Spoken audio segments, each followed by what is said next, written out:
Hi everyone, I'm Janice Hani, and today our topic is all about pop culture to be led by... Let me take over. Thank you. 안녕하세요. Today we're going to talk about pop culture. What do we really mean by it? Ano nga ito? Ano nga sabi ko? It's various meanings, and what do we really mean by pop culture? Okay?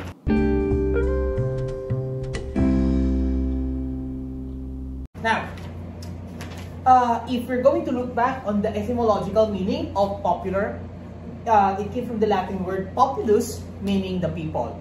And if we talk about the people, we go back to the Roman societies and other societies.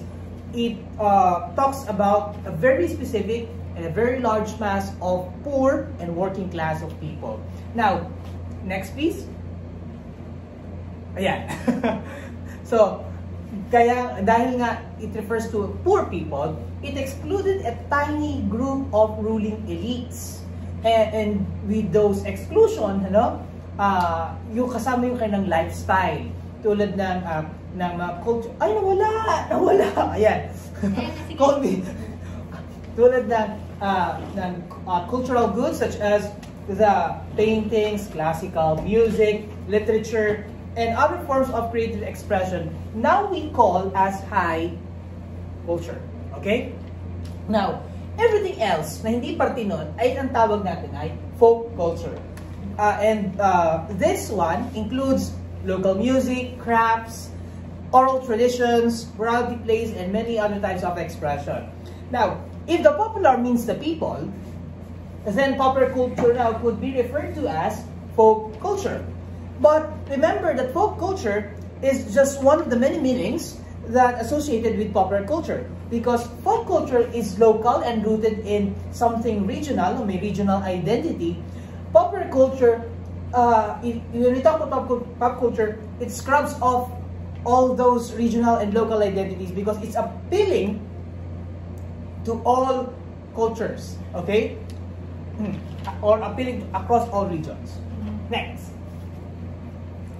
So, although these categories like high and folk culture are still relevant, but they do not apply to a lot of culture that we have right now. And why is that so? Sabi ni Herbert Gans, a sociologist, it's because of the growth of the middle class. Ano ba kasing yung middle class na ito? Middle class can be an economic category or a cultural category. And when we talk about economic category, it refers to the vast middle ground. The middle ground between the wealthy elites and the poorest of the poor. Now, as a cultural category, the middle class now refers to a set of consumption.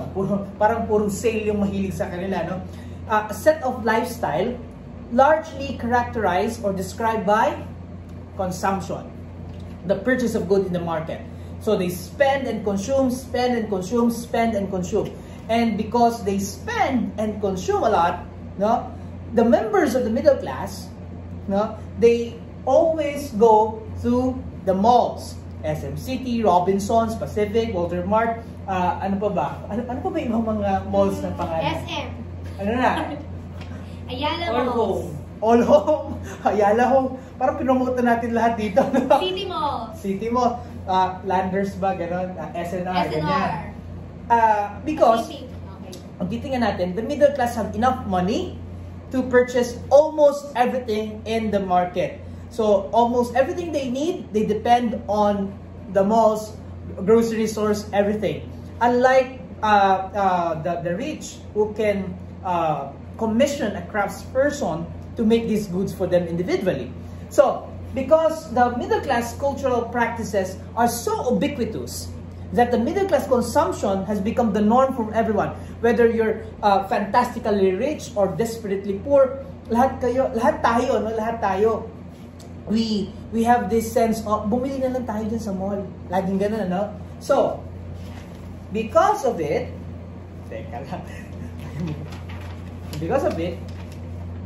Next slide, please.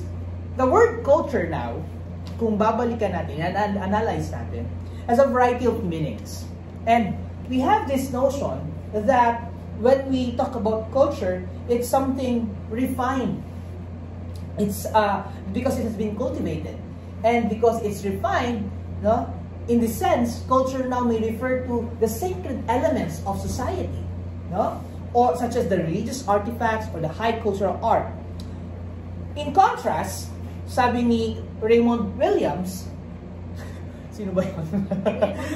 Sabi ni Raymond Williams, culture is also everyday. Kaya nga, culture is ordinary.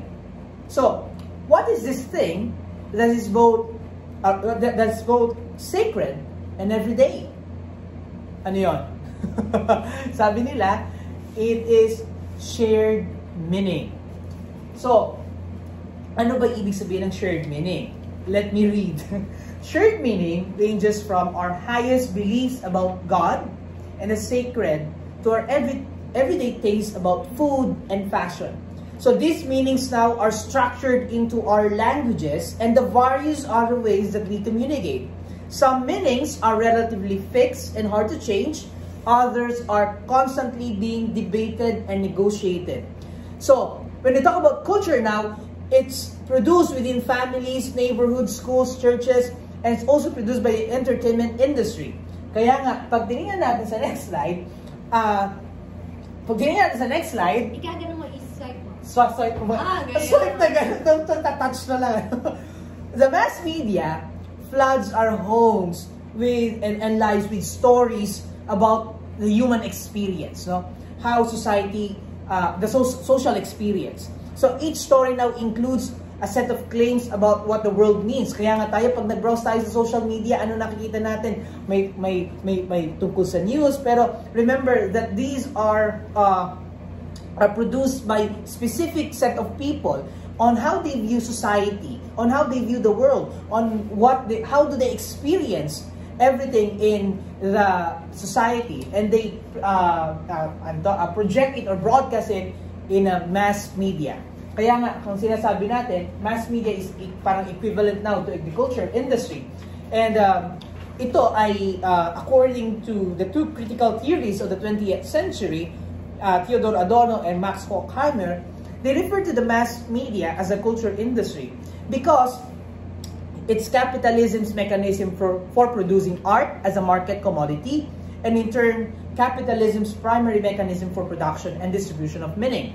So, what now are we looking into?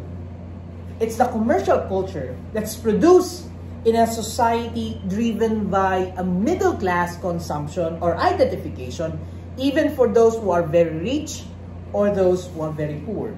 So, next slide. Pag ganun pa kasing effect, ano?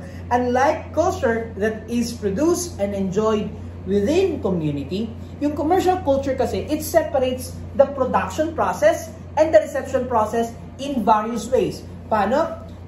Pero i-define muna natin, ano? Pag sinabi nating reception, ano yung ibig sabihin nito? It is the ways the audiences receive a cultural good. Paano nire-receive yung cultural good? Through television show and make use of it, no? And how do we make meaning? How do audiences make meaning of it, out of it? So, reception refers to two process. It's both consumption and interpretation. And we say consumption, how we access and select a cultural good. Pag sinabi naman natin interpretation, how we determine what the cultural good means and how we act on those meanings. So, kaya nga, when a cultural object is made within a community, the production and reception are part of the same social moment. Kaya nga, kung may kumakanta, isang local singer performing sa isang coffee shop or bar, kung mapapansin mo, and yung kanyang audience, ano, ay in front, no, andun sa mismong harapan niya, yung sociologist na nag-e-examine doon at the moment is able to study both the production and the reception processes, and unlikely to invest in a distinction between the two, no? But in the commercial culture, ano meron dito? There's a very clear division of labor that separates the producer or the production process dun sa receiving process, yung reception, from the audiences, the production from the audiences. And this separation, the process of production temporally and geographically from that of reception, yung separation niya is both time and space. Kaya nga, for example, TV shows, that are made in Metro Manila and distributed across the country. Mapansin mo, the production process, June or July, tapos in a specific specific location sa Metro Manila. Pero pag pinalabas bandang August or ang bilis naman 2 months lang next year, next year June pa ulit. Kaya pansin mo, the production process and the reception process are separated temporally and geographically. And if we look onto it, paano ba nagkakaroon ng how do we make meaning dun sa mga ganung bagay? Films are shot in the metro or on location and shown in theaters across the country. Fashion magazines are edited in the metro and devoured by readers all over. Music is recorded in Quezon City, for example, and downloaded on computers, phones, iPads, everywhere. So kung titingnan natin, the production process is separated from temporarily and geographically from that of the reception process. And because it's separated, ano nagiging epekto dito sa audiences? So, I hope you learned something today. Annyeong! Bye-bye! Bye-bye!